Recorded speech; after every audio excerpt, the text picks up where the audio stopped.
할렐루야. 주님께서 그 은혜로 우리를 사랑해 주시는 줄로 믿습니다. 그 사랑이 얼마나 크고 놀라우신지 우리가 잘 깨달을 수 있었으면 좋겠습니다. 제가 어젯밤에 잠에 잠깐 들었는데요, 잠 들자마자 얼마 안 돼서 바로 잠을 깨었습니다. 왜 깨었냐면 저를 깨우는 손님이 찾아와가지고요, 엥, 귀 옆으로 모기가 한 마리가 날아와가지고 저의 잠을 깨우고 저희 아내의 잠도 깨웠습니다. 그런데 참 신기하고 놀랍게도 저와 저희 아내가 동시에 깨자마자 무슨 생각을 하고 무슨 얘기를 했을까? 애기 모기 물리면 안 되는데, 어른이야 뭐 물리면 긁으면 되고 약 바르면 되지만 아기는 칭칭 감고 있고 얼굴 하나 나와 있는데, 얼굴 그 조그마한데 모기가 물면 긁지도 못하고 얼마나 가렵겠어요. 생각하지도 못했는데 저 원래 옛날에 그런 성격이 아니었거든요. 근데 신기하게 제일 먼저 떠오르는 생각이 애기 모기 물리면 안 되는데, 그런 생각이 문득 떠오르더라고요. 왜 그게 가능했을까요? 여러분, 그게 사랑이 아닐까 싶습니다. 여러분, 하나님께서 우리의 모든 형편과 처지를 다 아신다고 말씀하시는데요, 여러분 그거 진짜 믿으세요? 진짜 믿으세요? 그게요, 가능한 이유가 있어요. 왜 그게 가능하냐면, 같이 한번 저를 따라서 고백해 보겠습니다. 사랑하면 가능합니다. 사랑하면 가능하더라고요. 사랑하면 가능해요. 제 아내에게 제가 묻습니다. 힘들지 않냐고, 나이 먹고 애 키우려니까 힘들지 않냐고 물어보면 힘들다고 해요. 그런데 힘들어도 괜찮다고 얘기를 합니다. 그 이유가 뭐예요? 사랑하니까 가능하더라는 거예요. 하나님께서 일부러 그렇게 느지막하게 아이를 주셔서 그 하나님의 마음과 그 사랑을 좀 더 깊이 깨달으라고 알려고 하나님께서 그렇게 주신 게 아닌가라는 그런 생각을 저는 하게 됩니다. 사랑하니까요, 그게 가능해지더라고요. 사랑하니까 관심이 가고요, 사랑하니까 희생하는 게 아깝지 않고요, 사랑하니까 불가능한 일들이 가능케 되고요, 사랑하니까 이루어지는 그 일, 그게 바로 하나님께서 우리를 사랑하시는 사랑의 힘인 줄로 믿습니다. 사랑하니까 하나뿐인 아들 예수 그리스도를 우리를 위해서 내어 주시잖아요. 사랑하니까 그 예수 그리스도의 십자가의 사랑과 피로 저와 여러분 하나님의 자녀 삼아 주시잖아요. 그게 여러분 가능해요? 가당키나 한 말이에요. 여러분 제가 많은 성도님들 만나 뵈면서 제가 구원의 확신을 여쭤보고 예수님 믿고 우리가 하나님의 자녀 되었음을 믿으시냐고, 이게 제가 자꾸 여쭤볼 때마다 제가 볼 때는 여러분들이 눈동자가 흔들리시는 것들을 많이 봐요. 왜 그럴까? 이유가 있는데요, 하나는 내가 예수님을 믿고 거듭나는 방법을 몰라서 그렇기도 하고, 하나는요, 내 모습을 볼 때 나는 도저히 아무리 봐도 나는 하나님의 자녀 같지가 않은 거예요. 그렇지 않으세요 여러분? 내 형편과 내 모습을 볼 때 나는 아무리 봐도 자격이 없는 것처럼 보여지고 판단되고 느껴질 때가 너무 많기 때문에 내가 당당하게 하나님의 자녀라고 얘기하지 못하는 거예요. 그런데요, 분명한 건 그게 성경에 써 있어요. 주님이 나를 사랑하시고 나를 하나님의 자녀 삼아주셨다는 것이 성경에 기록되어 있고, 그게 바로 하나님의 사랑이기 때문에 가능한 거예요. 아멘. 여러분, 자녀는 몰라도요, 부모는 알아요. 아이에게 필요한 게 뭔지 알고요, 눈동자처럼 다 보고 있어요. 항상 지켜보고 있어요. 아이는 자기 앞가림밖에 못해요. 자기가 원하는 것밖에 몰라요. 그런데요, 부모의 마음은 다르더라고요. 사랑하면 그게 가능하더라고요. 여러분, 하나님께서 저와 여러분을 사랑하시는 줄로 믿습니다. 여러분, 그 사랑을 깨달으실 수 있게 되기를 간절히 바라고요. 여러분, 하나님께서 우리를 사랑하신다면 또한 동시에 저와 여러분의 모든 것 하나하나까지도 다 눈동자처럼 주님께서 지켜보고 계시고 관심 갖고 계시고 모든 것들을 살피시고 헤아리시는 그 주님의 크신 은혜를 늘 붙드시는, 경험하시는, 사랑하는 주님의 귀한 자녀들 되시기를 주님의 이름으로 축복합니다. 아멘. 로마서 말씀해 보면 그 사랑이 세상에 어떤 것도 우리를 끊을 수가 없대요. 사망이나 죽음이나 권세나 사단이나 어떤 것도 그 사랑으로부터 우리를 끊을 수가 없대요. 진짜 그런 것 같아요. 그런 것 같으세요? 진짜 그래요. 그렇다면 그 사랑을 우리가 더욱더 귀하게 경험함으로 말미암아 우리도 그 사랑으로 주님을 사랑할 수 있게 되시는 저와 여러분 되시기를 다시 한번 주님의 이름으로 축복합니다. 우리 옆에 계신 분들과 인사 한번 나누겠습니다. 하나님께서 당신을 사랑하신답니다. 너무 3인칭적인 표현인가요? 얼마나 사랑하시는가? 열렬히 사랑하십니다. 자기의 모든 것을, 하나님의 모든 것을 다 주실 만큼 우리를 사랑하신다고 성경은 우리에게 그렇게 분명히 말씀해 주고 계십니다. 그 사랑으로 저와 여러분이 우리 사랑하는 성도들을 사랑하시고 우리 주님을 사랑하실 수 있게 되기를 다시 한번 주님의 이름으로 축복합니다. 한 주 잘 지내셨죠? 벌써 가을이 선뜻 우리 가운데 가까이 다가왔습니다. 내일은 벌써 처서라고 하죠. 가을을 맞이하는 귀한 계절 가운데 우리가 가을만 맞이하는 것이 아니라 우리의 영혼의 가을에도 주님의 사랑으로 말미암아 그 풍성한 열매로 기쁨 가운데 주님 앞에 나가시는 저와 여러분 되시기를 다시 한번 주님의 이름으로 축복합니다. 여러분, 우리가 교회를 다니고 신앙생활을 한다는 것을 여러 가지로 표현해 볼 수 있지만 가장 중요한 핵심적인 표현은, 개념은 바로 하나님이 나와 무슨 관계이신가라는 거예요. 내가 하나님이 나에게 어떤 분이신가, 하나님과 내가 무슨 관계인가, 이것이 바로 우리가 믿음 생활하는 데서 가장 중요한 문제라고 저는 그렇게 생각을 합니다. 그래서 여러분, 우리가 믿음이 있다 없다 이것을 어떻게 구분하는가, 하나님이 내게 어떤 분이신가, 내가 하나님을 어떻게 고백하고 하나님이 내게 어떤 분이신가를 믿고 고백할 수 있냐를 통해서 그걸 알 수 있다는 거예요. 여러분에게 하나님은 어떤 분이십니까? 하나님은 여러분에게 어떤 분이시죠? 하나님이 여러분의 아버지가 되십니까? 정말로 사랑하셔서 모든 것까지, 예수 그리스도까지 우리를 위해서 내어주시고 예수 그리스도 안에서 하나님의 자녀가 되는 놀라운 권세를 우리에게 선물로 주신 하나님 아버지가 저와 여러분의 하나님이십니까? 그렇게 믿고 고백하실 수 있다면 우리가 하나님의 자녀로 이 땅에서 비록 이 땅에 살아가지만 하나님의 자녀로 살아가는 것임을 우리는 동시에 잊지 말아야 될 줄로 믿습니다. 그런데 우리가 하나님의 자녀가 되는 것은 하나님의 전적인 은혜로 되는 거예요. 여러분, 아이가 태어났더니 엄마 아빠가 이미 엄마 아빠예요. 내가 결정하는 것이 아닌 것처럼, 내가 할 수 있는 것이 아닌 것처럼, 내가 하나님의 자녀가 되는 것도 여러분 내 어떤 자격이나 내 조건으로 되는 것이 아니잖아요. 저 어렸을 때 유치부 때 많이 불렀던 찬양이 있어요. 돈으로도 못 가요 하나님 나라, 지식으로도 못 가요 하나님 나라, 힘으로도 권세로도 능력으로도 하나님의 나라에 못 가. 하나님의 나라에 못 간다는 얘기는 내가 하나님의 자녀가 아닌가. 제가 자주 드리는 표현 있잖아요. 하나님의 나라는 어떻게 들어가요? 하나님의 나라는 누가 들어가요? 누가 들어가죠? 하나님의 나라는 하나님의 나라의 백성들이 들어가요. 하나님 아버지 집에 누가 들어가는가? 하나님의 자녀들이 들어가는 거잖아요. 자녀들을 불러 모으실 때 우리가 그 품으로 들어갈 수 있잖아요. 그러면 우리가 어떻게 천국을 가는가, 하나님의 나라에 들어가는가, 그거는요 우리가 하나님의 자녀인가 아닌가가 중요한 문제라는 거예요. 그런데 우리가 하나님의 자녀로 하나님의 은혜 가운데 거듭나는 권세는 예수 그리스도를 믿는 믿음 안에 있는데요. 그래서 요한복음 1장 12절 말씀하신 것처럼 뭐라고요? 영접하는 자 곧 그 이름을 믿는 자들에게는 하나님의 자녀가 되는 권세를 주셨다라고 주님 말씀하시잖아요. 그 권세를 우리가 받은 거예요, 믿음으로. 그런데 우리가 하나님의 자녀가 된 다음에 그것으로 그대로 끝나는 것이 아니라 이제는 그 주님과 나의 아버지와 함께 이 땅에서 같이 동행하며 살아가는 것들이 참 중요한 문제라는 거예요. 여러분, 사랑하면 자꾸 보고 싶어요. 한 번 보고 자꾸 보고 싶은 게 사랑하면 생기는 마음이에요. 하나님께서도 우리를 사랑하시기 때문에 자꾸 만나기를 원하시는 거예요. 여러분, 하나님 앞에 자주 나오십시다. 우리 삶의 자리에서도 주님 앞에 주님의 이름 부르고 주님 찾으면요 주님 참 기뻐하세요. 저는 지금도 고대하고 있습니다. 언제 아빠를 불러줄까? 언제 눈을 맞춰줄까? 지금도 여전히 고대하고 있습니다. 그런데요, 엄마가 이렇게 아이를 양육하는데 아이가 엄마를 보면 쌩긋 한번 웃어준다? 하루에 노고가 사글사글하죠. 어제도 제가 어떤 한 분하고 이렇게 집사님하고 통화를 하는데요, 지금 손주를 봐주고 계시나 봐요. 아유, 집사님 힘드시죠? 목사님 힘들어요. 근데요, 애 보면 또 애가 한번 웃어주면, 한번 안겨 있으면 얼마나 또 기쁨인지 몰라요. 얼마나 기쁜지 몰라요. 그 기쁨들 누려보셨죠? 또 누릴 수 있게 되기를 축복합니다. 그게 바로 뭐예요? 그게 바로 하나님께서 저와 여러분을 보실 때 보시는 마음이시라는 거예요.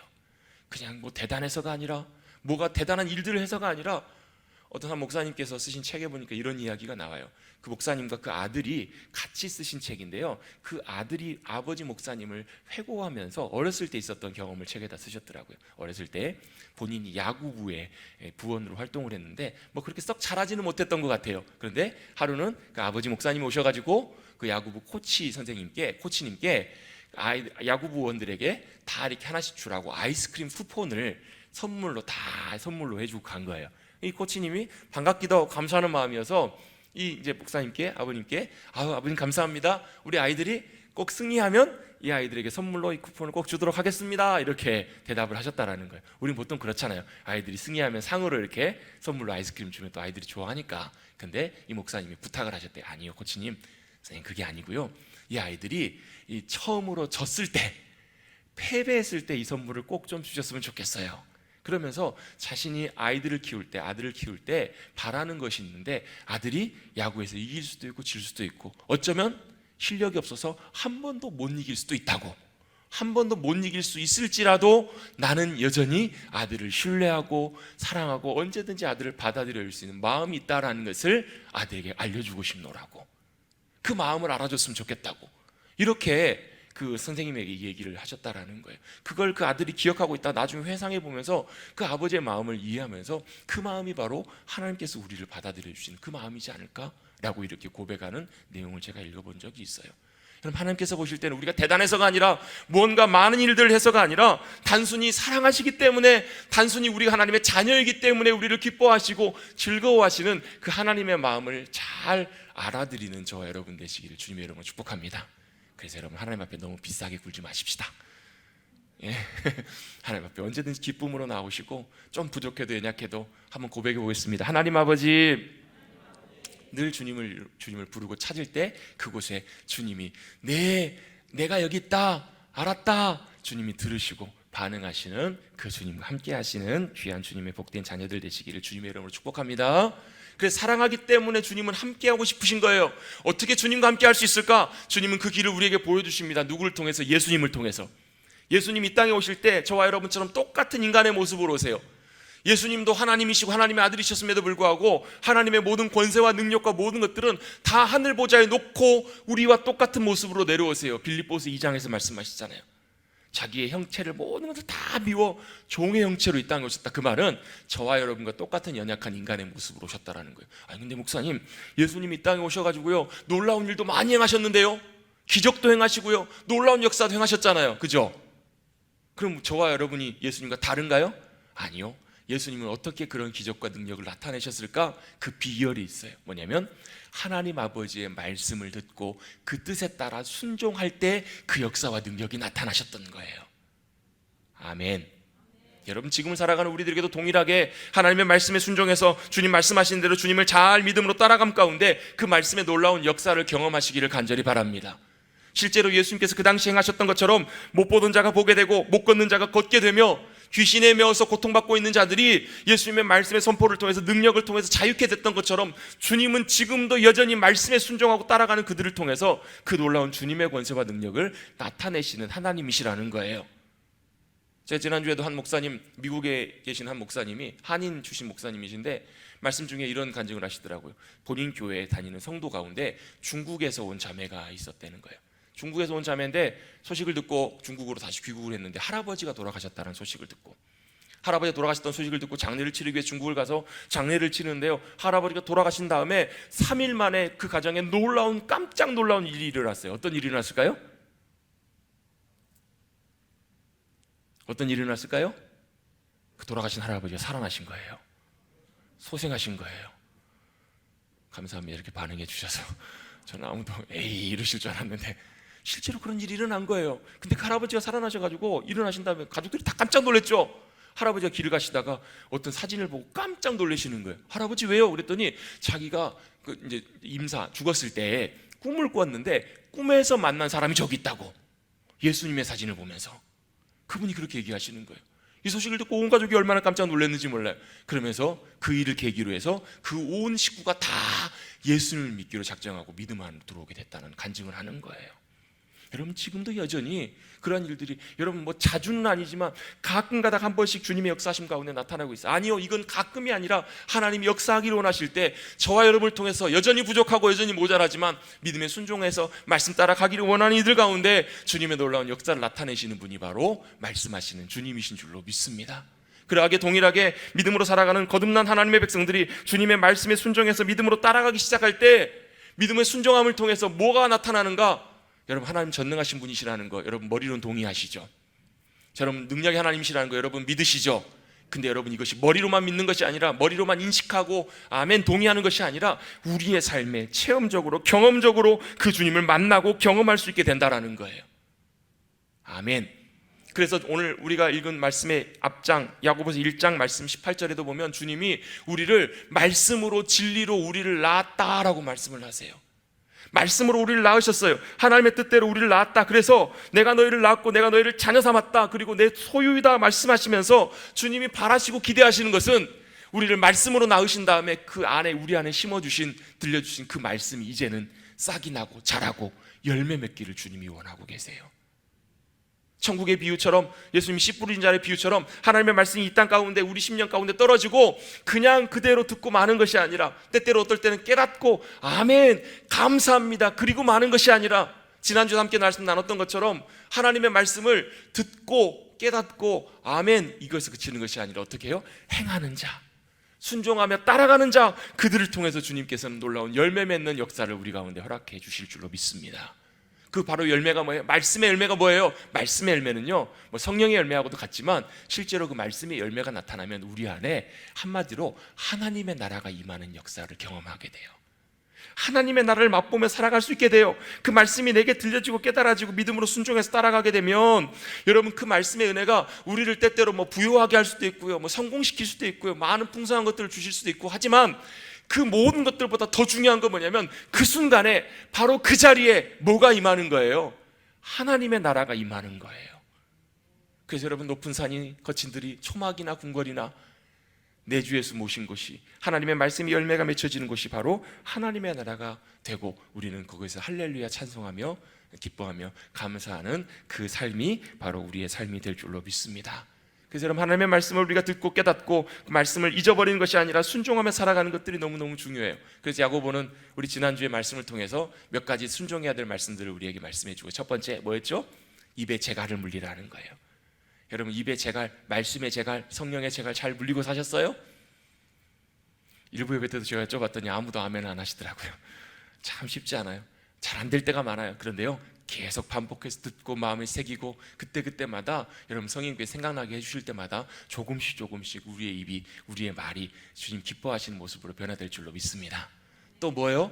듣기는 속히 하고, 더디하고가 아니고 듣기는 속히 하고 말하기는 또 성내기는 더디하라.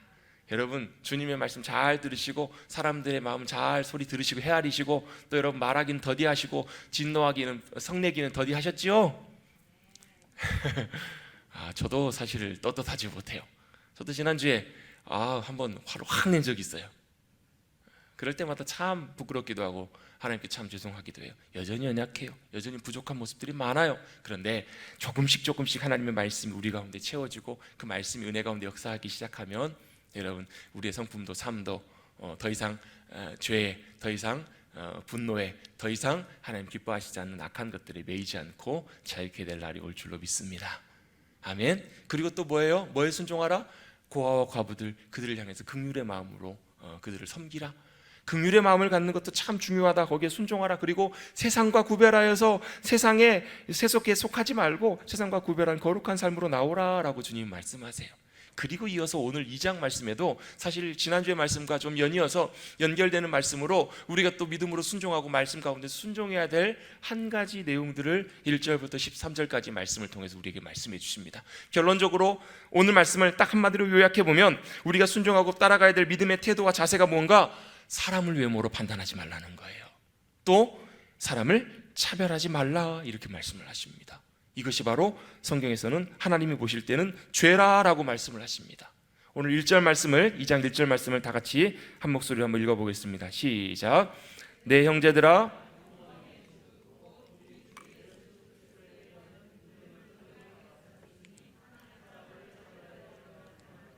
아멘. 내 형제들아 라는 말씀으로 시작합니다. 내 형제들아 라는 말은 사랑하는 내 형제들아, 사랑하는 믿음의 성도들아, 이렇게 간곡하게 믿음으로 부르면서 권고하면서 야고보가 이런 말씀을 하는 거예요. 영광의 주 곧 우리 주 예수 그리스도에 대한 믿음을 너희가 가졌으니 뭐라고요? 영광의 주이시며 예수 그리스도 그분에 대한 믿음을 누가 가졌다고요? 저와 여러분이 가졌다라는 거예요. 그 말은 무슨 말이냐면 저와 여러분이 믿음으로 주님을 믿고 살아간다면, 저와 여러분이 믿음으로 살아가는 성도라면, 믿음의 백성들이라면 뭐 하지 말라고요? 사람을 차별하여 대하지 말라라는 거예요. 당연한 말씀이죠. 사람 차별하면 대하지 말아야죠. 이렇게 생각하기 쉽지만 단순히 이런 차원의 문제가 아닙니다. 4절 말씀도 우리 같이 한번 읽어보겠습니다. 시작.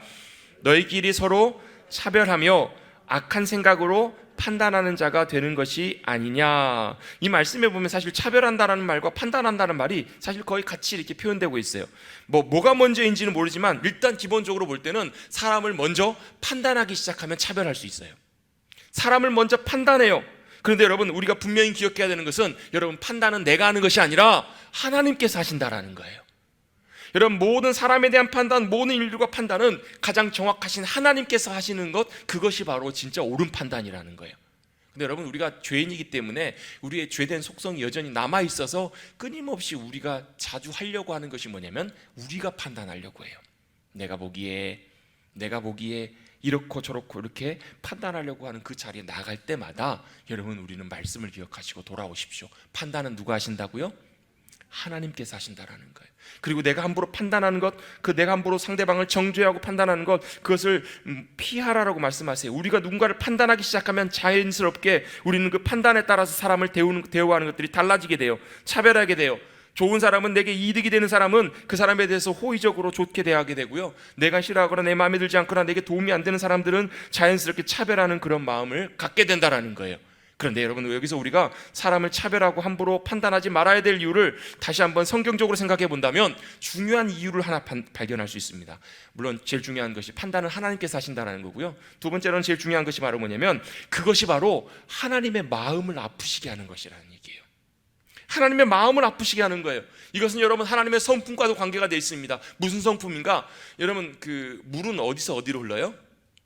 위에서 높은 곳에서 낮은 곳으로 흘러요. 근데 여러분, 물만 그렇게 흐르는 것이 아니라요, 은혜도 위에서부터 낮은 곳으로 흘러요. 뿐만 아니라 사랑도 위에서부터 낮은 곳으로 흐르더라는 거예요. 그래서 여러분, 사랑이 흘러가다가 은혜가 흘러가다가 어디까지 가는가? 가장 낮은 곳까지 와요. 그래서 여러분, 우리가 하나님의 사랑과 은혜를 언제 가장 깊이 경험할 수 있을까? 가장 낮은 곳에 내려갔을 때.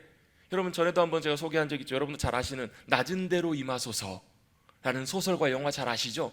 이청준 작가님이시죠? 그분이 쓰신 소설 아마 잘 아실 거예요. 안요한 목사님의 일대기를 그린 소설이 있잖아요.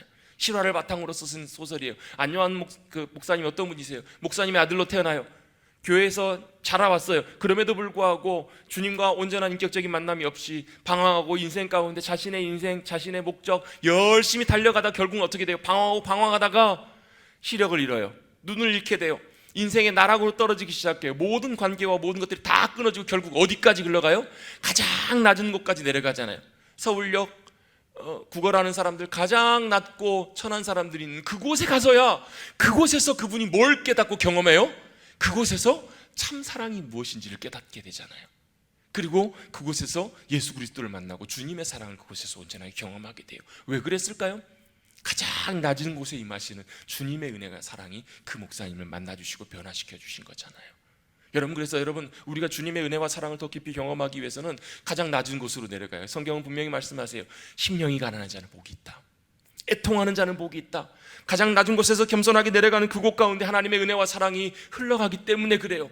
거기에 주님의 은혜와 사랑이 있어요. 그래서 마찬가지로 대단한 사람, 자격 있는 사람, 지위에 있는 사람, 많은 걸 소유한 사람도 주님 여전히 사랑하시지만, 주님이 더 마음이 가시는 사람들은 여전히 그들이 어려움 가운데 있고 가장 낮은 곳에 있고 긍휼과 사랑이 필요한 이들 가운데 하나님의 사랑과 마음이 함께 가 있으신다라는 거예요. 여러분, 우리는 이런 속담, 이런 그 말을 자주 하잖아요. 10손가락 깨물어 안 아픈 손가락? 한번 OX 한번 해볼게요. 있다 없다. 근데 제가 생각해 보니까 두 개가 다 맞아요. 안 아픈 손가락 있다? 있기도 하고요, 안 아픈 손가락 없다가 맞기도 해요. 그 무슨 의미예요? 사실 자녀들은 다 똑같이 부모의 마음으로 다 사랑해요. 근데 그게 차별이 아니라, 그런데 그 가운데서도 특별히 더 부모로서 마음이 가는 그런 자식들이 있어요. 어떤 자녀들이에요? 건강이 안 좋아요. 형편이 좋지 못해요. 삶이 녹록지 못해요. 여러 가지 어려움 가운데 있는 자녀들을 볼 때마다 무언가 애틋하고 무언가 그런 마음들이 있는 자녀들에게 사실 부모로서 마음이 더 가요. 그게 왜 그럴까요? 그게 하나님의 마음이시기 때문에 그래요. 여러분, 왜 성경에서 고아와 과부와 어려움 가운데 있는 이들을 함부로 대하지 말라고 하신 줄 아세요? 하나님의 마음이 그들 가운데 있기 때문에 그래요. 그들을 함부로 대하는 것은 하나님의 마음을 아프시게 하는 것들이에요. 여러분, 이것이 생각보다 참 쉽지 않아요. 하나님의 관심이 그들 가운데 있어요. 때때로 여러분 어려움과 고통 가운데 있는 이들을 하나님은 그들의 마음, 그들의 신음소리, 그들의 고통과 아픔들을 다 돌아보시고 하나님의 마음이 그들에 가 있기 때문에 함부로 대하거나 하나님께서 그들을 차별하는 것들을 하나님의 마음을 아프시게 하는 행동이라는 거예요. 그래서 하나님께서는 어떻게 하길 원하시는가? 성경을 통해서 우리에게 분명히 말씀하십니다. 성경에서 여러분 예수님께서 두 가지 중요한, 성경을 이렇게 정리해서 두 가지 중요한 명령을, 말씀을 우리에게 해주시는데 우리 잘 아는 말씀이잖아요. 첫 번째는 뭐예요? 하나님을 내 마음과 뜻과 생명 다해서 모든 것을 다해서 어떻게 하라고요? 사랑하라. 하나님을 사랑하라라는 거예요. 두 번째는 그 사랑으로 내 이웃을 내 몸과 같이 사랑하라. 이웃을 사랑하는데 어떻게 사랑하라고 말씀하시냐면 나를 사랑하는 것처럼 사랑하라는 거예요. 내 몸처럼, 내가 나를 사랑하는 것처럼, 하나님이 나를 사랑하시는 것처럼 그것으로 사랑하라는 거예요. 그 사랑처럼 똑같이 사랑하라는 거예요. 여러분, 여러분의 이웃이 누구세요? 이웃은 참 많아요. 미국의 오스카 톰슨이라는 그 박사님이, 목사님 쓰신 책에 보면 우리 이웃을 이렇게 정의해요. 나부터 시작해요. 내가 가장 먼저 사랑해야 될 이웃이고, 그 다음에 가장 가까운 이웃은 가족이에요. 그리고 그 다음에 사랑하는 일가 친척들이에요. 또 사랑하는 친구들이 있어요. 그리고 그 다음은 내가 가깝게 지내는 이웃들이에요. 또 직장 동료들이에요. 그 다음에 또 이웃들은 누구냐면 내가 그냥 알고 지내는 지인들이에요. 동네에서 마주치는 그냥 알고 지내는 분들, 또 잘은 모르지만 그냥 알고 지내는 분들이에요. 또 이웃이 누구인가? 그 다음 이웃은 누구냐면 우리가 원수처럼 지내는 사람들이에요. 사마리아 사람들처럼 우리가 정말 불편하고 껄끄럽고 만나기를 원치 않는, 미워할 만한 그런 불편한 이들도 우리의 이웃이라고 주님 말씀하세요. 또 어떤 이들이에요? 우리가 아직 만나지 못했지만 여전히 우리가 만날 수 있는, 이웃이 될 수 있는 그 미지의 사람들도 다 우리 이웃이라는 거예요. 그렇다면 여러분, 우리의 이웃은 누구예요? 우리 가까이 있는 사람들뿐만 아니라 우리 모두가 하나님 관점에서 보면 이웃일 수 있다라는 거예요. 그 이웃들에 대해서 어떻게 하라고요? 내가 그 사람들을 사랑하고 섬기는 걸 통해서 하나님이 그들을 향해서 사랑하시고 관심 갖고 계시고 마음과 긍휼로 함께하고 계시는 그 사랑을 하나님께서는 저와 여러분을 통해서 흘려보내기를 원하시는 거예요. 나타내기를 원하시는 거예요. 그래서 함부로 판단하지 말라는 거예요. 함부로 대하지 말라는 거예요. 나보다 못한 사람이라고 차별하거나 그렇게 하지 말라는 거예요. 여러분, 당시에 여러분 야고보서가 쓰여질 때는 로마 시대예요. 그 당시에는 여러분 얼마나 많은 신분적인 차별이 있었는지 몰라요. 사회적으로나 모든 면에서 어마어마한 차별과 많은 그런 판단들, 차별 대우들이 있었던 때예요. 당연시되던 때예요. 세상은 그러할지라도, 세상은 아무리 차별이 심하고 그럴지라도 최소한 하나님의 교회는 하나님의 나라가 무엇인지를 보여줄 수 있어야만 하지 않겠느냐, 이런 심정으로 야고보가 이 말씀을 우리에게 권면해 주고 있는 거예요. 여러분, 하나님의 나라가 뭐예요? 하나님의 마음이 가 있으신 곳, 하나님의 마음으로 하나님의 사랑을 흘려보낼 수 있는 곳, 그곳이 바로 하나님의 나라가 아닐까요? 여러분, 최소한 교회는 그러해야 되지 않을까요? 여러분, 참 쉽진 않지만 여러분, 사람을 함부로 판단하고 사람을 함부로 대하는 것이 아니라 똑같이 동등하게 대하고 사람을 하나님의 사랑으로 사랑할 수 있는 저와 여러분, 우리 귀한 하나님의 성도들이 되시기를 주님의 이름으로 축복합니다. 제가 말씀을 준비하면서요, 제가 재작년에 받았던 우리 스리랑카에 사역하시는 권혁 선교사님의 이렇게 선교 편지, 기도 편지를 다시 한번 보게 됐어요. 생각이 나서 보게 됐는데요, 무슨 편지 내용이냐면 그때가 이제 코로나 터지기 직전에 19년도 연말에 있었던 사역들과 기도 부탁하실 내용들을 적어 보내주셨는데, 거기서도 이제 그 해피센터라고 그 어린 그 유치원생들이나 이런 아이들을 이제 그 빈민가에 사역을 하시니까 그 아이들을 섬기고 돕는 사역을 하시면서 연말에 이제 성탄 축하 발표회를 하신 이야기를 거기다 쓰셨더라고요. 성탄 축하 발표회를 잘 마쳤습니다 쓰시면서 그 가운데 한 아이를 이렇게 소개를 해주시는데요, 그 아이가 처음 그 센터에, 유치원에 오게 됐을 때는 할머니 손에 이끌려서 왔대요. 근데 그 아이가 귀가 들리지 않는 청각장애 아이인 거예요. 귀가 안 들리고 엄마는 미혼모인 거예요. 아빠가 없이 그 아이를 낳았는데 엄마가 정신질환이 있어가지고 오늘이 며칠인지 그런 것도 전혀 인지하지 못하는, 그래서 그냥 남의 집 가서 빨래 같은 거 좀 도와주는데 그냥 겨우 그 정도 일을 할 수 있는 그런 엄마의 딸인 거예요. 그러니까 어쩔 수 없이 할머니가 그 아이를 이렇게 돌보면서 양육하면서 그 아이를 그 유치원에 데리고 온 거예요. 근데 이 아이가 문제가 뭐냐면 잘 들리지 않고 가정 상황들이 그렇기 때문에 그런지 몰라도 이 아이가 못마땅하거나 불편하면 자기 막 팔을 막 물어뜯고요, 막 머리를 막 바닥에다 찢고 막 이해할 수 없는 그런 행동들, 너무 난폭한 행동들을 많이 하는 그런 아이였나 봐요. 그 얘기를 다 듣고 그 선교사님과 선생님들이 다 모여 상의하기를, 선생님들의 얘기가, 의견이 다 동일하게 똑같이, 선교사님, 이 아이를 우리가 받을 수 없어요. 이 아이를 우리가 받아 섬길 수가 없어요. 여러분, 그 이유를 아시잖아요. 여러분, 그 아이로 인해서 같이 있는 아이들까지도 다 사실 어려움을 당할 수도 있고 또 방해가 될 수도 있고 하기 때문에 어쩌면 그 아이는 우리가 감당할 수 없는 아이인 것 같아요. 선교사님, 이렇게 다 선생님들이 이렇게 좀 난색을 표하고 반대할 때 선교사님 마음속에 이런 마음이 들더라는 거예요. 만약에 이 아이를 우리가 받아주지 않으면 이 아이가 과연 어디로 가겠는가? 이 아이는 도대체 어디 가서 어떻게 해야 될 것인가? 그런 마음이 들어서 선생님들을 설득을 해서 그 아이를 그 유치원으로 이제 받아들이게 된 거예요. 참 감사하게 처음보다 많이 달라지게 시간이 지나면서 그 아이의 행동들이 많이 변화되기 시작하고 그 아이가 1년의 시간이 지날 때 친구들과도 같이 잘 어울리고 너무너무 자연스럽게 잘 지내다가 성탄 축하 발표를 하는데 다른 아이들과 똑같이 같이 찬양도 하고 율동도 하고 발표회를 잘 마쳤다는 거예요. 그러면서 선교사님도 얼마나 기뻐하시는지. 근데 이제 안타까운 사실이 그 아이가 유치원을 졸업하게 되면 나가게 되면 그 할머니가 어쩔 수 없이 그 아이를 데리고 다시 이제 먹고 살기 위해서 뭐 국어를 하거나 그렇게 해야 되는데 그렇게 되면 정부에서 그 아이들을 다 이제 좀 열악한 그런 구호 시설이나 이런 데로 보낸다라는 거예요. 그래서 어떻게 할까 너무 마음 아파서 고민하다가 선교사님이 마침 다른 교단에서 운영하는 잘 못 듣는 아이들, 청각 장애 있는 아이들 기숙학교와 이렇게 연결이 되셔가지고 그 아이를 그곳으로 보낼 수 있게 된 거예요. 근데 참 감사하게 성탄 축하 발표회를 마치고 그 아이가 받았던 선물이 그 학교에서 요구하는 학용품과 이런 것들을 그 아이가 다 받은 거예요. 그 아이가 너무너무 기뻐하면서 감사해하는 모습을 보면서 처음에는 본인도 통교사님도 아이들을 받을 때 좀 성품도 좋고 또 똑똑하고 말도 잘 듣고 또 가정적인 형편들이나 이런 것들이 좀 좋은 아이들이 오면 성교사님 입장에서도 유치원 운영하는 입장에서도 얼마나 사실은 좋겠어요. 그런 아이들이 왔으면 좋겠다라는 생각을 가졌었지만 하나님께서 그 아이를 통해서 자신이 그곳에 왜 있어야 되는지를 다시 알게 하셨다고, 깨닫게 하셨다고 그런 기도 편지를 보내신 것을 제가 다시 보게 됐어요. 여러분, 하나님께서 저와 여러분을 이 땅에 두신 이유가 있어요. 저도요 목사지만 당연히 여러분 그럴 때가 있어요. 어떤 누군가가 이렇게 저희 교회에 방문하게 되면 보면 알잖아요. 여러분 보면 알아요. 그분의 분위기나 그분의 모습들을 보면 저분은 뭔가 좀 여유가 있고, 또 저는 그거보다 사실 그런 분들이 마음에 이렇게 뭐랄까 끌릴 때가 있어요. 딱 보면 예배드리는 모습을 보면 그분이 어떻게 신앙생활하고 믿음이 어떠한지가 어느 정도 조금 가늠이 잡히잖아요. 좀 판단이 되잖아요. 그러면 어떤 마음이 들까? 저로서 저분이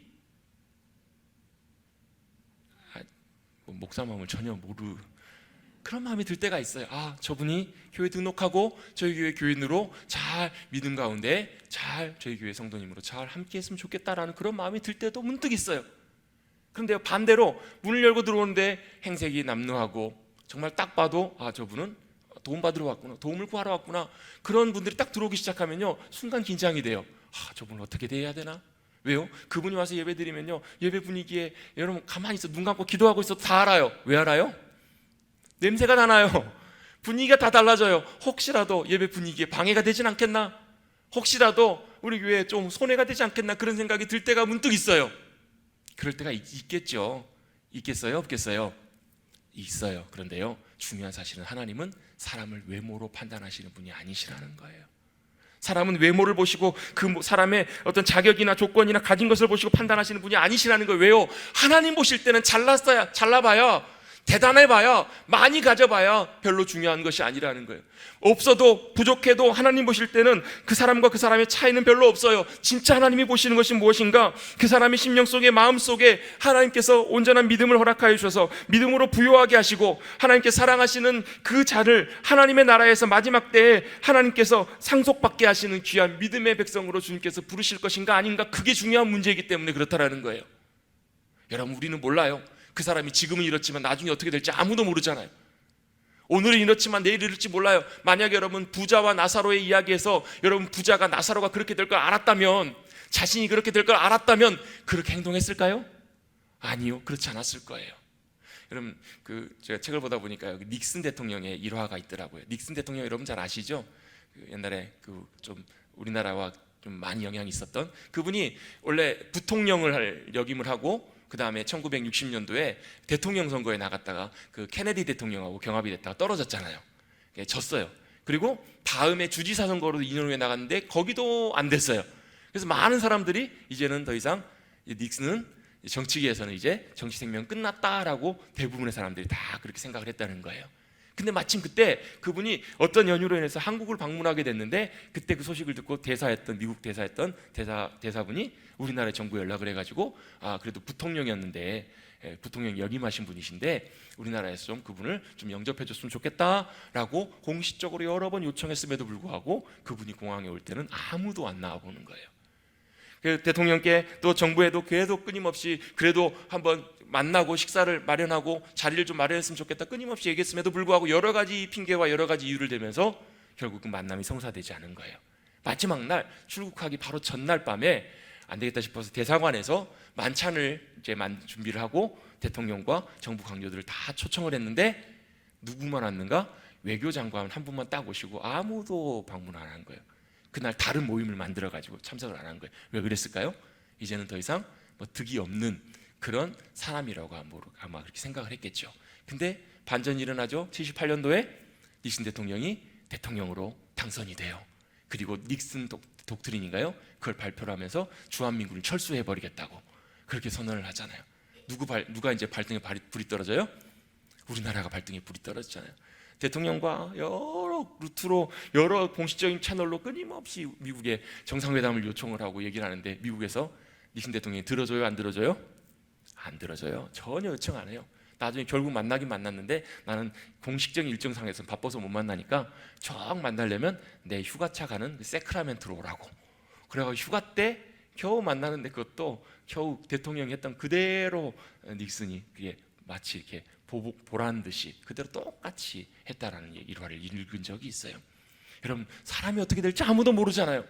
사람이 어떻게 될지 아무도 몰라요. 어떻게 될지 우리는 모르기 때문에 우리가 이득이 되는 사람, 이렇게 되는 사람, 그 사람들만 잘해주는 것, 차별하는 것, 이걸 여러분 하나님께서 기뻐하시지 않고 우리에게도 별로 유익하지 않아요. 여러분, 우리는 아무도 몰라요. 어떻게 될지. 여러분, 닉슨은 그대로 보복했지만 주님께서는 우리를 어떻게 대하셨는가? 우리가 예수님을 버린 돌처럼, 건축자의 버린 돌처럼 다 버렸지만 그 모퉁이 돌 대신 그 주님은 우리를 보복하시거나 복수하신 것이 아니라 우리를 여전히 그대로 다시 받아들여 주시고 긍휼히 여겨 주시잖아요. 할렐루야. 그리고 그 긍휼히 여겨 주신 그 사랑으로 우리도 동일하게 우리가 사랑해야 될 그들을 그대로 대하기를 원하세요. 여러분, 성경에 하나님께서는 사람을 외모로 취하지 않으신다라는 말씀들이 여러 군데 굉장히 많이 나와요. 신명기, 우리 몇 주 전에 목사님 통해서 들었던 말씀처럼 여러분 사무엘상 말씀에도요, 하나님께서 사무엘을 통해서 다윗을 선택하셨을 때도 마찬가지고요. 하나님은 뭘 보시는가? 그 중심을 보시고요. 그 안에 있는 믿음을 통해서 뭘 보고 계시는가? 훗날 하나님의 나라에서 누릴 영원한 그 영광스러운 그 기업을 누릴 자인가? 그걸 보기를 원하신다라는 거예요. 그래서 여러분, 사람이 대단하고 못나고 그걸 갖고 판단하지 마시고 여러분, 주님 앞에서 누릴 그 영광의 모습들을 바라보시면서 여러분, 서로 존중하고 사랑하시는 우리 귀한 믿음의 성도들 되시기를 주님의 이름으로 축복합니다. 여러분, 사람을 판단하고 차별한다는 것은 단순히 부자이고 가난하고 이것만을 말하는 것이 아니에요.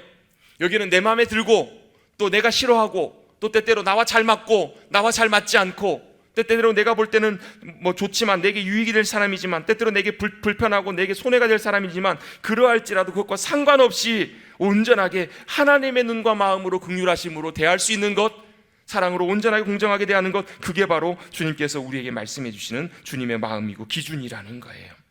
여러분, 그 참 생각보다 쉽지 않습니다.